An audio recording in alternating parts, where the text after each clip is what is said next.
I want to start by telling you about a bet I won that changed my life. For 10 years, I worked as a psychologist in a psychiatric clinic in Zurich, Switzerland.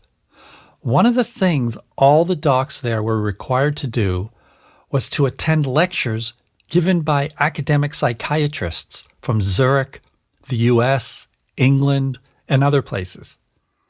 At first, I enjoyed hearing what these folks had to say. But after a few years, my feelings changed. My work with severely depressed clients had shown me that the traditional paradigm of medicalizing their emotions by drugging them up was a dangerous dead end. From working with hundreds of such clients, I discovered that their symptoms and problems didn't constitute anything like the disease entities we find in medicine. These people weren't ill. They were suffering from the signs of a powerful process of personal growth and change trying to happen in their lives. Over time, I realized that traditional psychology and psychiatry have it all wrong. Your problem isn't a disease. It's your calling. It's your life song trying to be heard. Even your worst issue is a meaningful and purposeful process that's trying to awaken you to deep change. Just suppressing your symptoms misses the whole point. Your life is an unfolding process, and everything you experience, the good, the bad, and the ugly, aims at positive transformation. The key is to learn how to tap into the hidden intelligence, the mysterious music, the message in your messed up life. So over time, these lectures became unbearable for me because I knew from experience that most of what they were saying was complete BS. Every time I went, I had to sit there while some academic made all sorts of grand statements with no evidence to back them up. Sometimes it felt like attending a religious group where it's more understood that everyone will automatically agree on whatever's being said, rather than a group of scientists where evidence should be analyzed, discussed, and debated. It felt like dogma disguised as science.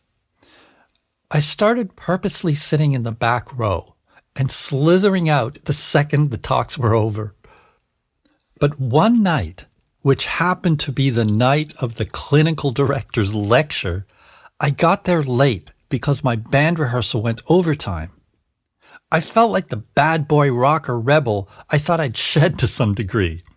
I walked in, and the only available seat was in the front row directly in front of the podium. Lucky me. He talked about the psychiatric drug approval process in Switzerland, the US, and England, and it was boring. I was tired, and at one point, I forgot myself and rolled my eyes. Bad move. It was looking right at me. For the next 10 minutes, I didn't hear a word he said because I was caught up in my internal dialogue, debating whether he's going to lecture me personally or even fire me. The second he finished his talk, I stood up to bolt out of the room, but he stopped me. Herr Dr. Zwig, kann ich mit Ihnen sprechen? Oh shit. Now I'm in trouble. He wants to talk to me. We waited until everyone left, and it was just me and him. He immediately said he had seen me roll my eyes, and then it was disrespectful. I apologized, but he didn't seem to accept it. He wanted to know what was behind my gesture. Well, to make a long story short, we talked for a whole hour, and I told him I just didn't agree with the notion that a life problem is analogous to a medical disease. I challenged him to provide evidence for the idea, noting that there are no studies demonstrating that depression or anxiety, for example, are illnesses. I told him it's a philosophical viewpoint, not an evidence-based fact. He tried to argue, but his ideas were lame. At one point I joked, let's make a bet. Send me one of your worst patients, and I'll have him up and running in 3 months.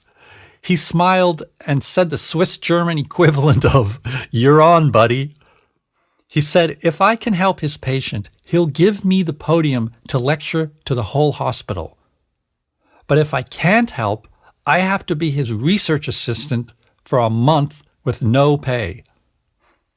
Deal.